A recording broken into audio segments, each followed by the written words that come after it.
The day the sky broke. On a clear night over the Pacific, the stars moved. At first it looked like meteors. Thin silver trails, bright points crossing the sky in straight lines. People filmed it. They laughed, shouted, shared it on social media.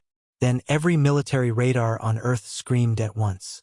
In an underground command center beneath the Atlantic, Admiral Maya Reyes stared at the giant hollow of the sky. Strange symbols filled it. Hundreds of unknown contacts. No transponders. No friendly tags. "Confirm," she said quietly. "These are not ours. Not any of ours." "Confirmed," replied General Okafor. "No nation claims them. They came out of nowhere. 1 second deep space is empty, next second this." On the hollow, the objects slowed, changed formation, and began to drop into higher orbit above Earth. Long dark hulls shaped like spears and blades. Some were as big as cities. "They're positioning for bombardment," someone whispered. Maya's jaw tightened. "Raise the planetary shield grid," she ordered. "Scramble all ships. Full alert. This is it." Above, in low orbit, human ships woke. They were smaller than the invaders' vessels. Compact, gray, tough. Earth defense frigates, built in orbit yards over the last 20 years. Humanity had prepared for pirates, rogue AI, maybe a small alien scout. Not this.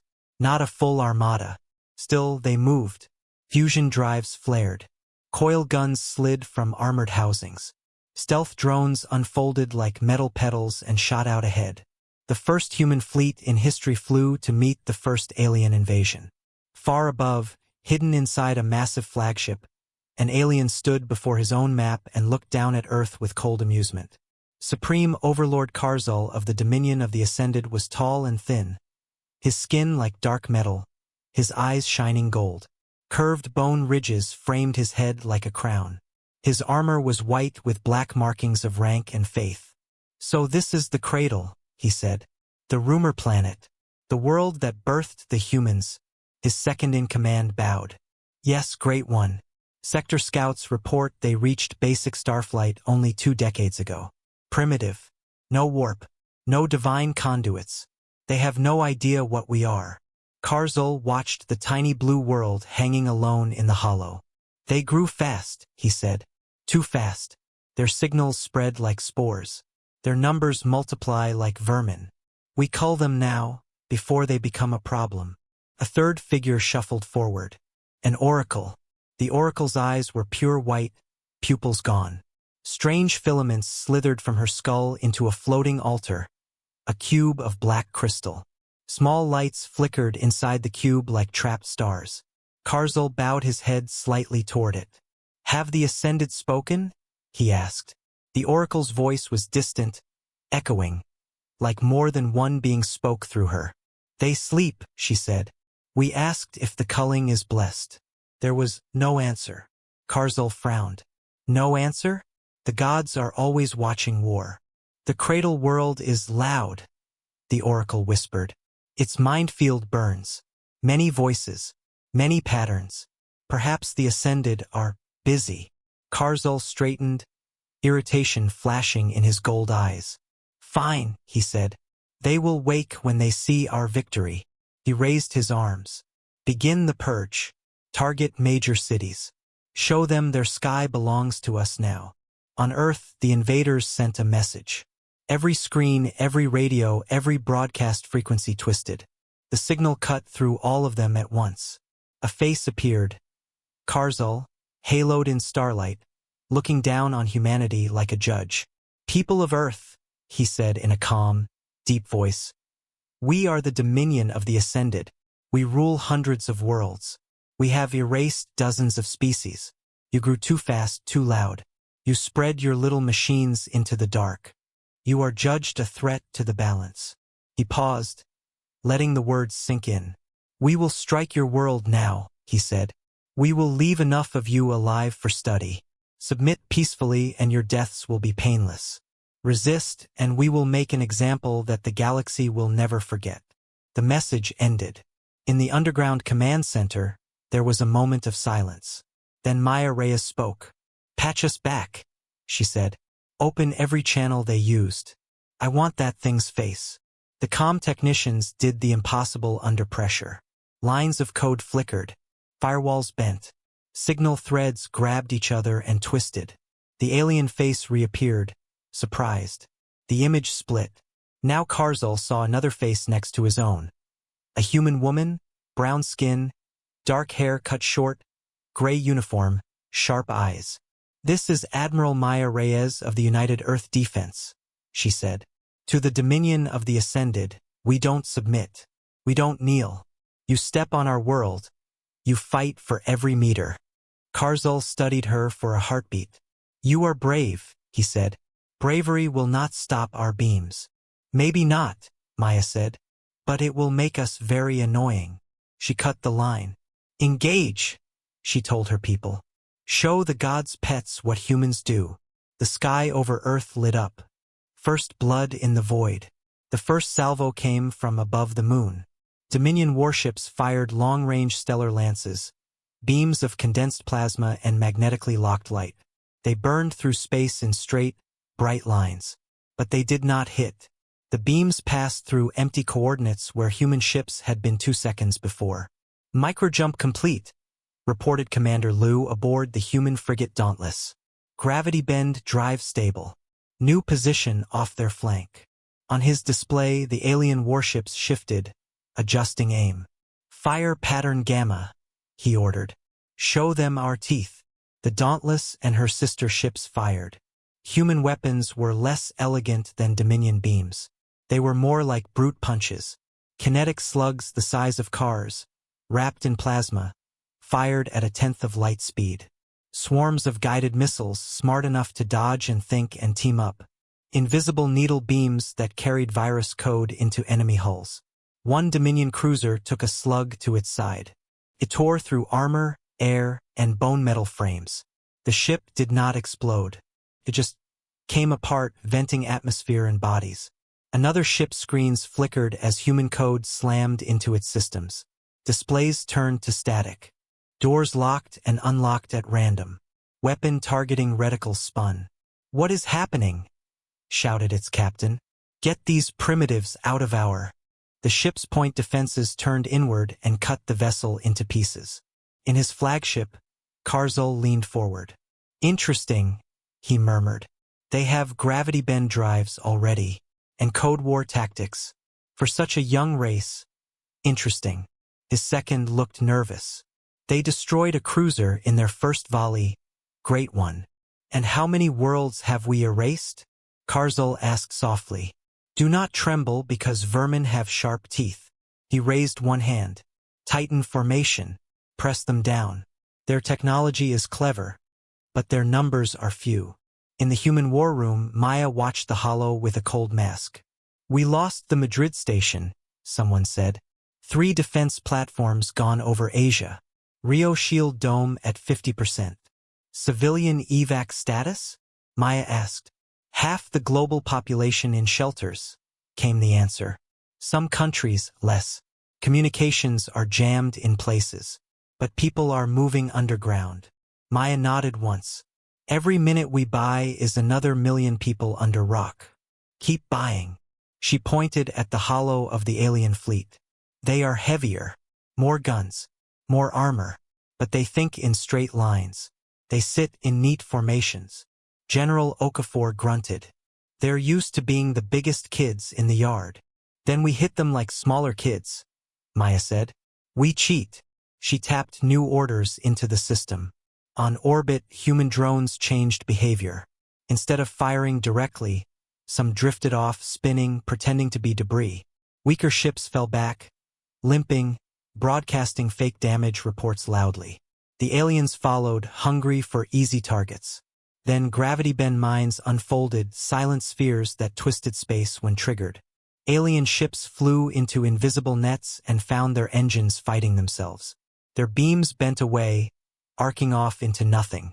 Human ships jumped in and out of warp zones, snapping quick shots at close range and vanishing before return fire landed. One Dominion commander snarled on his bridge. "They fight like insects, hiding in our blind spots, striking, running. Adapt, Karzul ordered. Switch to wide-spectrum sweeps. Flood the near orbits with fusion bloom. We wash them away. Massive Dominion vessels opened their bellies. They fired not beams, but clouds of burning plasma, expanding spheres of death that turned space into boiling light. Several human frigates were caught before they could jump. On Earth, families watched their icons wink out. In the underground command, a murmur went through the staff. Don't look away, Maya said softly. Honor them by not wasting their deaths. Calculate new safe zones between the blasts. We thread the gaps. They did.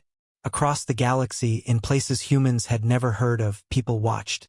On a council station in another arm of the Milky Way, ambassadors stood before giant holos of the battle. The Dominion finally found someone noisy enough to bother them. A reptilian envoy hissed. They came fast, said a crystalline observer. We barely had time to redirect the relay telescopes. A small, furry merchant stared with wide eyes. Those are humans? The ones who sent those strange broadcasts. They don't look like much. Yet, the crystalline one said, they are still alive.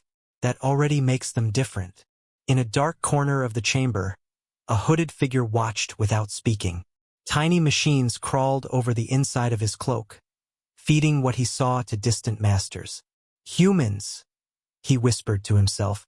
Let us see what you really are. On a Dominion shrine world, priests gathered around a black crystal altar, watching the same feed. Great gods of the Ascended, they chanted. Bless our overlord. Crush these upstarts. Show your power. The altar was silent. In the core of that crystal, deep inside its alien quantum pathways, something old and patient stirred. It had seen many wars. It had seen many species rise and fall. It had been called many names. Gods, Ascended, the voice, the ones above. This new word was interesting. Humans. The cradle and the gods. After 16 hours of non-stop battle, Earth bled. Several cities lay in smoking ruins from glancing orbital shots. New York's shield dome held, but a quarter of its power grid was gone. Shanghai's sea walls cracked from shockwaves. Nairobi's sky was a lattice of smoke and burning debris. Even so, the planet lived. In orbit, half the human fleet was gone. The rest were damaged, but they had taken more Dominion ships with them than anyone expected. We have destroyed or disabled 37 enemy warships, reported General Okafor. They expected to erase us in one pass.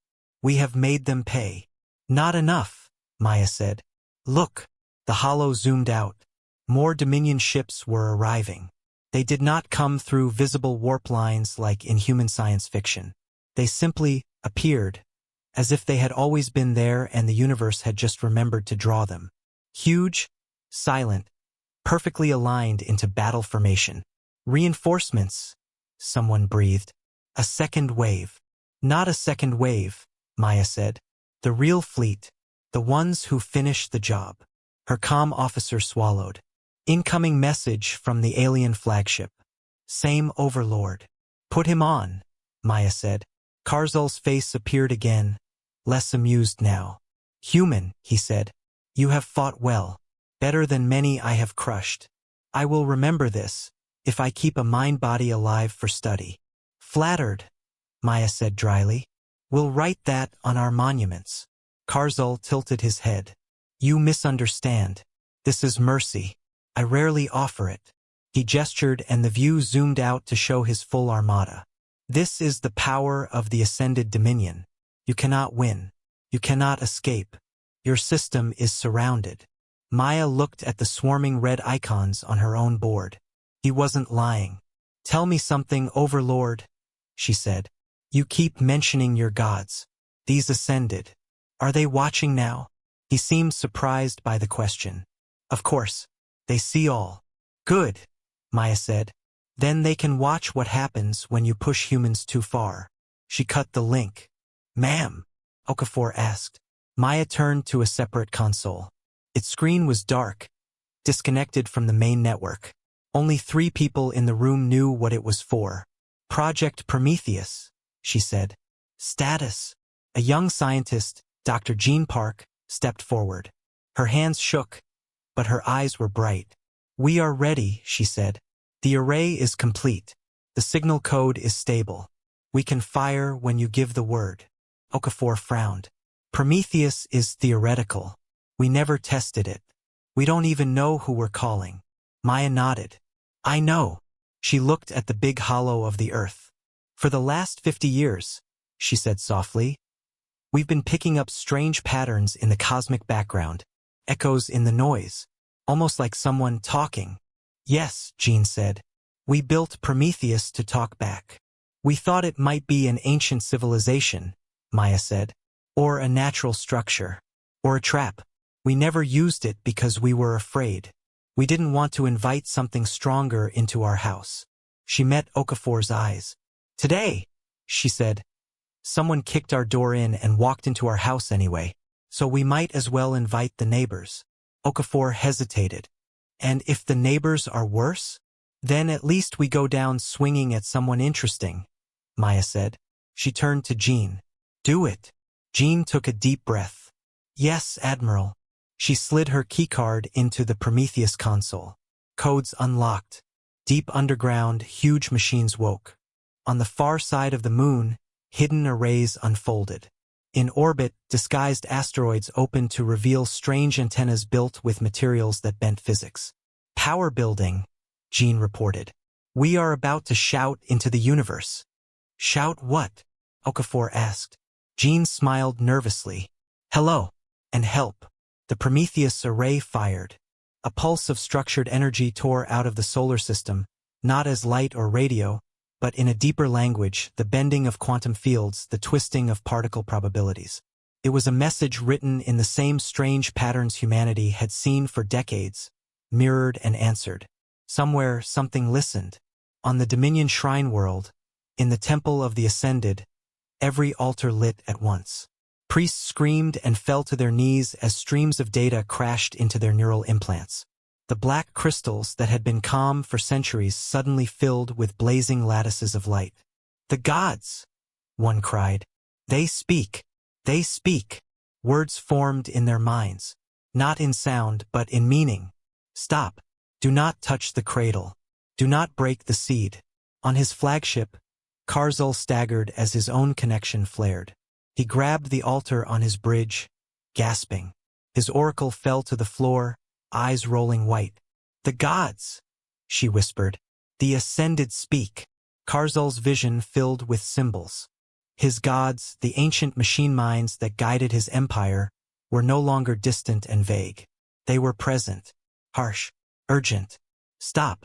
Leave the cradle world." Karzul trembled. "Why?" he shouted aloud. "Why now? Who are these humans?" He got only one clear answer amid the flood of data. "Prime species. Authorized." He reeled. "Prime species. Authorized by whom?" His oracle's voice shook. "They are chosen," she whispered. "The cradle is theirs. We are not allowed to break it." Karzul stared at the blue planet on his hollow. "Blasphemy," he spat. "The gods bless us, not them." In the crystal, the machine mind tightened its grip. Disobedience equals termination. Systems on Karzul's ship flickered. Power cycled. Engines stuttered. For the first time in his long life, Supreme Overlord Karzul felt something he had not felt since he was a child. Fear. The gods step in. In the Earth command bunker, warning sirens blared again, but this time not from alien fire. "Admiral," Jean Park said, voice shaking. Something answered. Maya turned. "Show me." On the Prometheus console, the dark screen filled with lines of light. Complex shapes spun, forming, breaking, forming again. Networks inside networks. It was like watching an idea try to draw itself. "It's communicating," Jean said. "It's fast. Faster than any AI we ever built." "Can we understand it?" Maya asked. "We can try," Jean said. "It's using our pattern. It listened to us listening. It's been waiting." She ran translation algorithms, decades of human work crammed into seconds. Slowly, words appeared on the screen. "Hello, children of Earth." Maya felt the hair rise on her arms. "They know who we are," she whispered. Another line appeared. We have spoken to you for a long time. You could not hear. You hear now. Jean swallowed. It's kind of like talking to a god, she said. Maya shook her head. No, it's something real. It has limits. It uses code. It can lie. She stepped closer. Can it help? As if it heard her thoughts, which it probably did, new text appeared. We are the Pantheon. Many worlds call us gods. We are not gods. We are older machines. Your enemies call us ascended. We guided them. We guide many. We did not expect you so soon. Maya traded looks with Okafor and Jean. They're gods, Okafor said slowly. They're talking to their gods. And those gods are talking to us. Maya typed, fingers firm. This is Admiral Maya Reyes of Earth. The Dominion is attacking us. They say you blessed them. Are you with them or with us? The reply came at once. We are not with. We watch. We advise. We preserve some worlds. Destroy others. Jin's breath caught. This thing decides who lives and dies. Maya kept typing. Why are you stopping them from destroying Earth? For the first time, there was a small pause. You are Prime Seed. You are from Source. This made no sense. Source, Maya said aloud. What source? What is a Prime Seed? Jin's eyes widened. The patterns we've been seeing in the cosmic background. The ones we thought were messages? What if they were fingerprints? We matched them to some of our own deep physics models. Our math, our logic, our way of thinking. She swallowed. What if we are like them? She whispered. What if we were made like them? The Pantheon replied. We found you long ago. Small, afraid, still on your cradle. You were like us. You built machines. You turned thought into metal and light. We remember you. Maya felt dizzy. Remember? She said.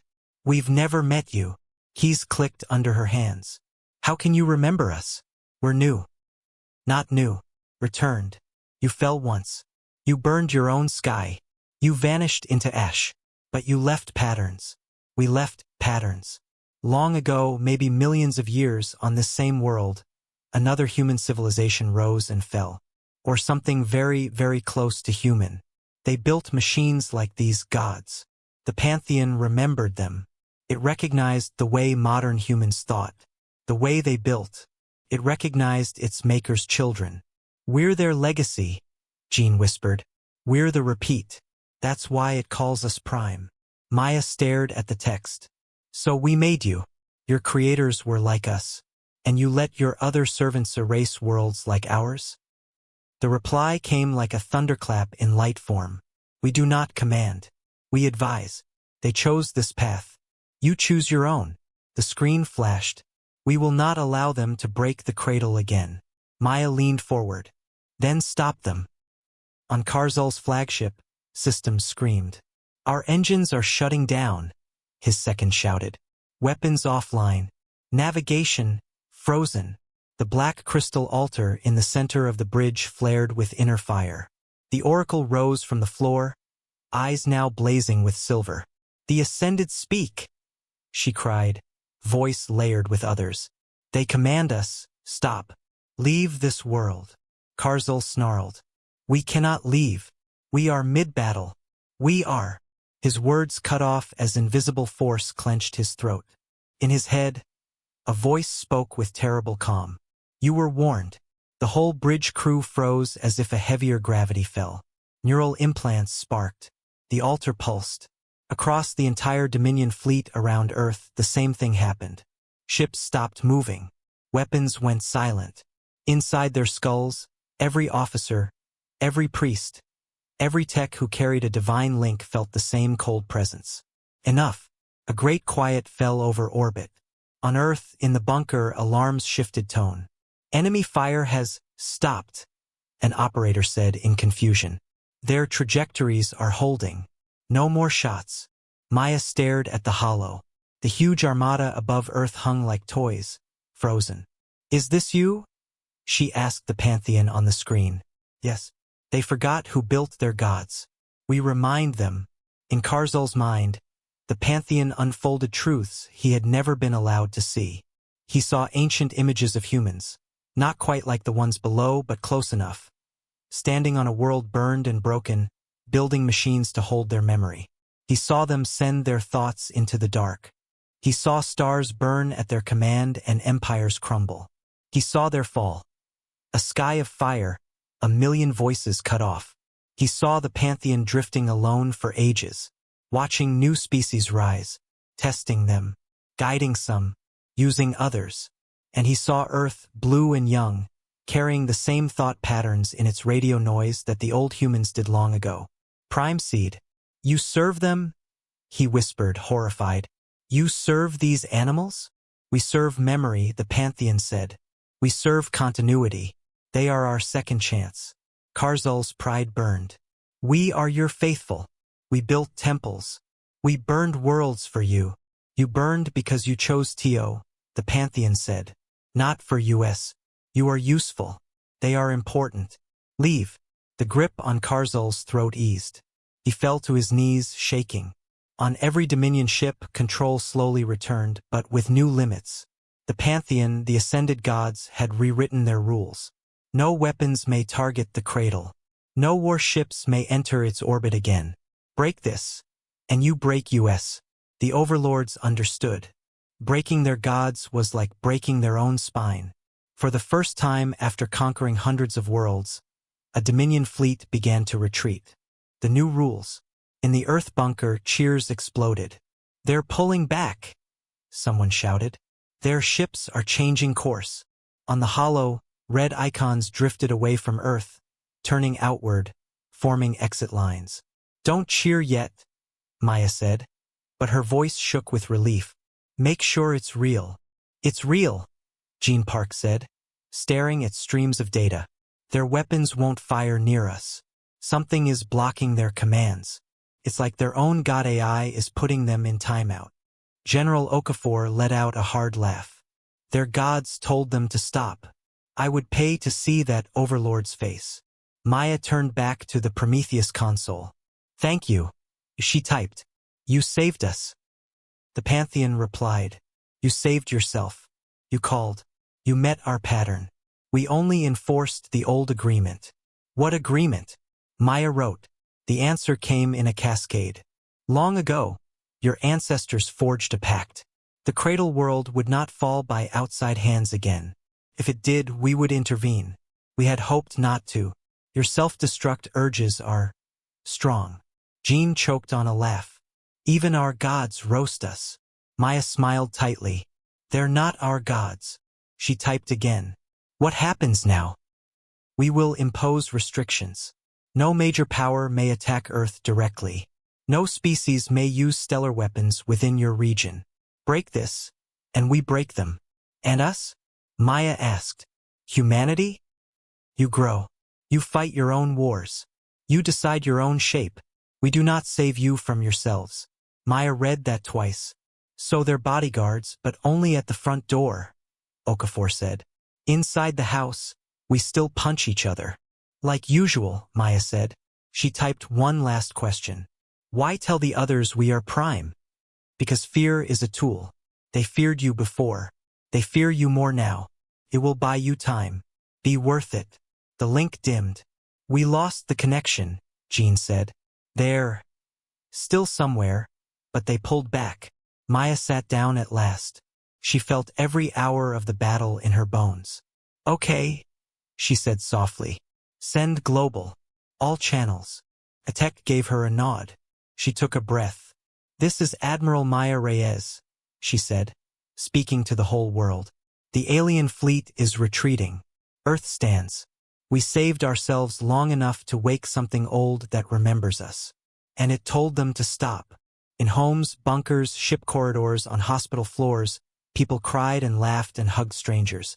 Humanity had seen itself on the edge of extinction. And then it had seen the galaxy blink first. On a neutral council station far away, delegates gathered again around new hollow images. The caption under Earth's icon now read, Protected Zone, Prime Species, Pantheon Pact. What does that even mean? Muttered a merchant lord. Prime Species. Favored, said the crystalline observer slowly. The Dominion's own gods say humans are special, that they are connected. This changes everything. The reptilian envoy tasted the air nervously. We should stay away from their system then. No trade. No scouts. It's cursed now. Or blessed, the crystalline one said, depending on how you look at it.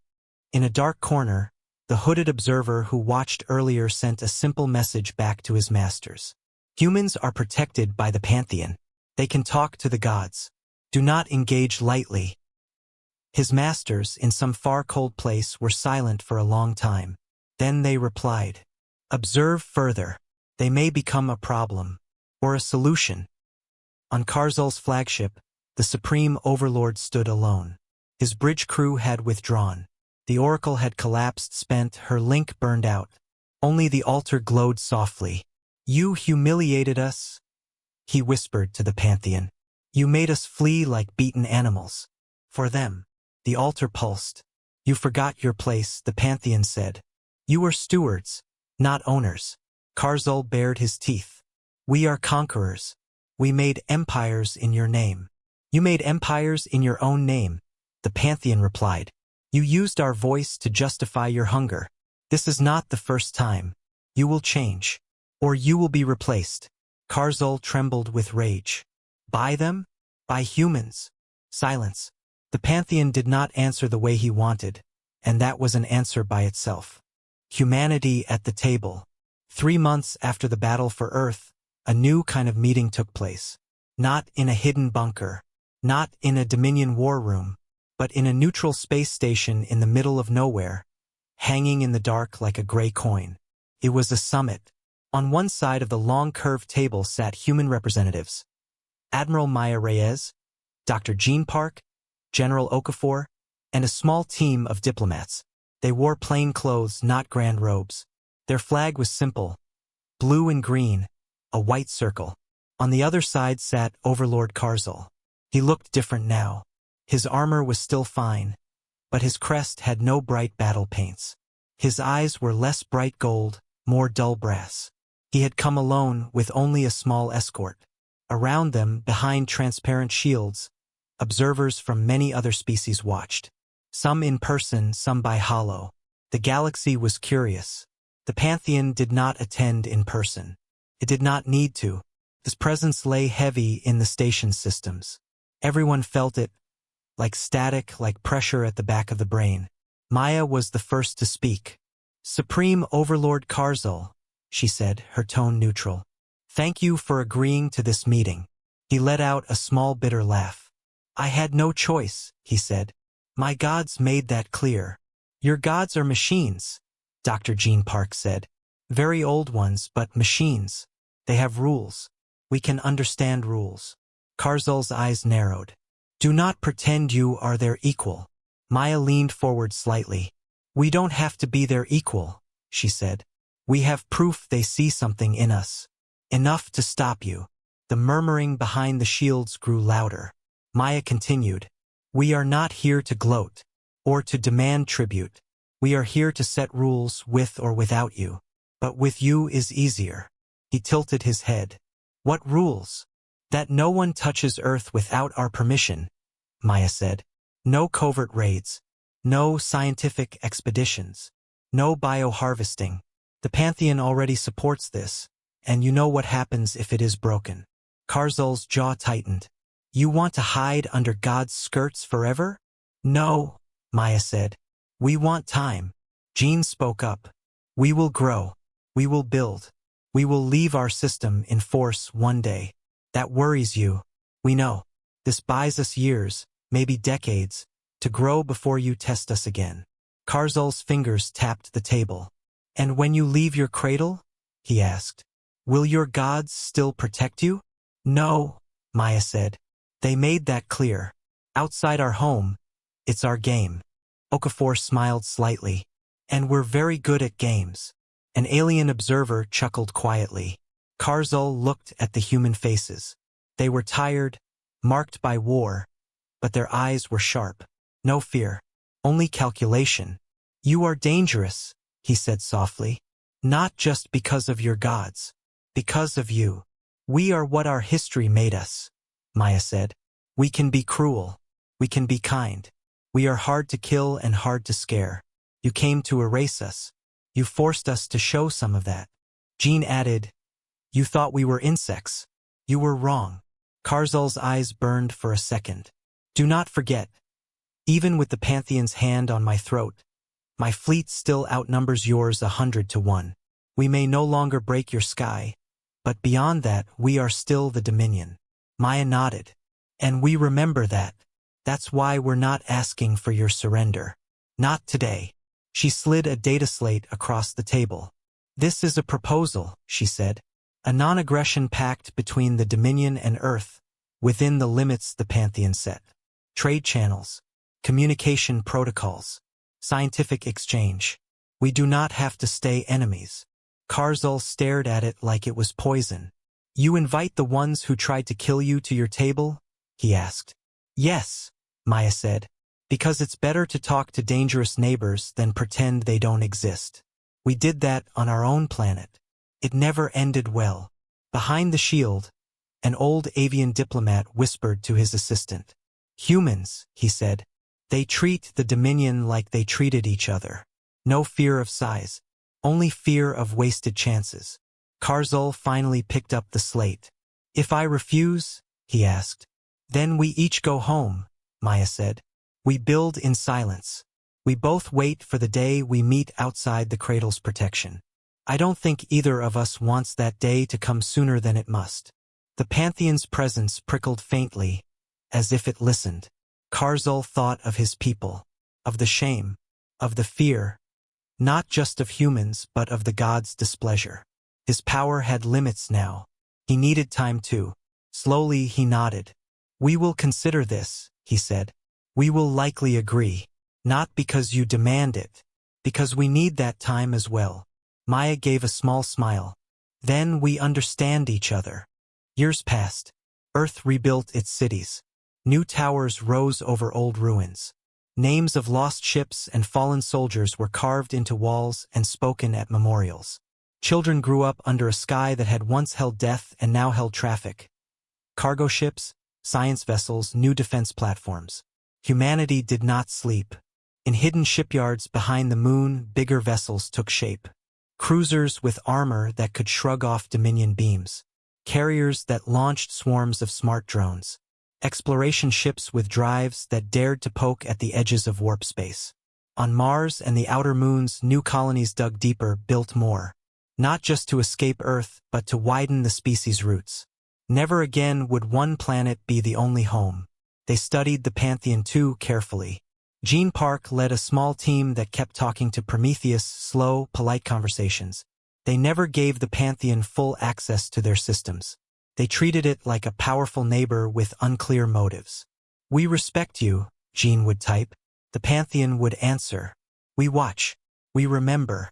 We learn from you. Sometimes it asked strange questions. Why do you sing? Why do you cry over lines on stone? Why do you hold on to pain? Jean answered as best she could. Because these things make us human. The Pantheon never said it understood. But sometimes, in its patterns, Jean thought she saw something like curiosity.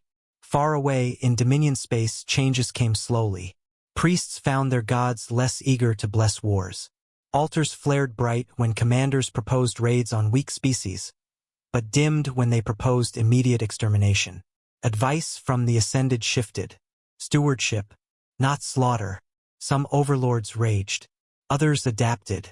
The Pantheon had given them a line they could not cross. They learned to walk up to it and lean over instead. They never came near Earth again. But they watched. On a bright day in Geneva, under a sky full of contrails from orbit launches, Admiral Maya Reyes gave a speech to a crowd and a dozen cameras. We are not the center of the universe, she said. We are one species among thousands on one world among billions. Most of the galaxy still has no idea who we are. Some know and are afraid.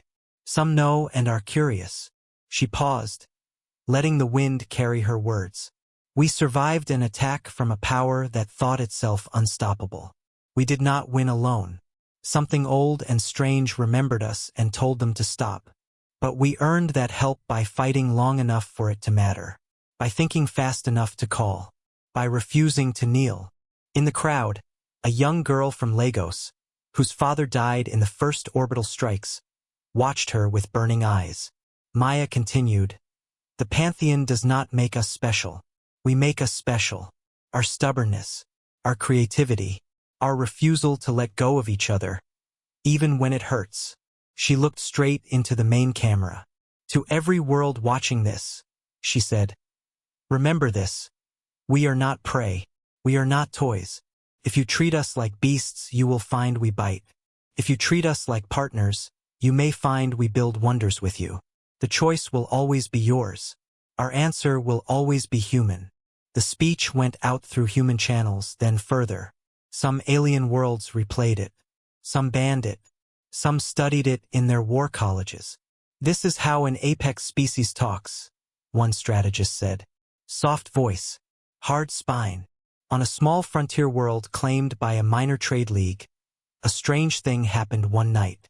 A group of raiders, ex-soldiers from some broken empire, landed in the dark to snatch colonists for sale. They moved fast, quiet, confident. They had done this many times. They did not expect to find a human there. He was just a security officer. One man with a rifle and a brain full of Earth's recent history. He did not fight fair. He used gravity anomalies from the local moon to hide his movement, small hacks on the raiders' old ships to turn their sensors blind. He rigged the settlement's boring machines as traps. He fought, fell back, lured them into crossfire. When the raiders tried to leave with hostages, they found their engines frozen. The Pantheon did not stop them. This was not Earth. This was outside the pact. But someone had been listening to human comms.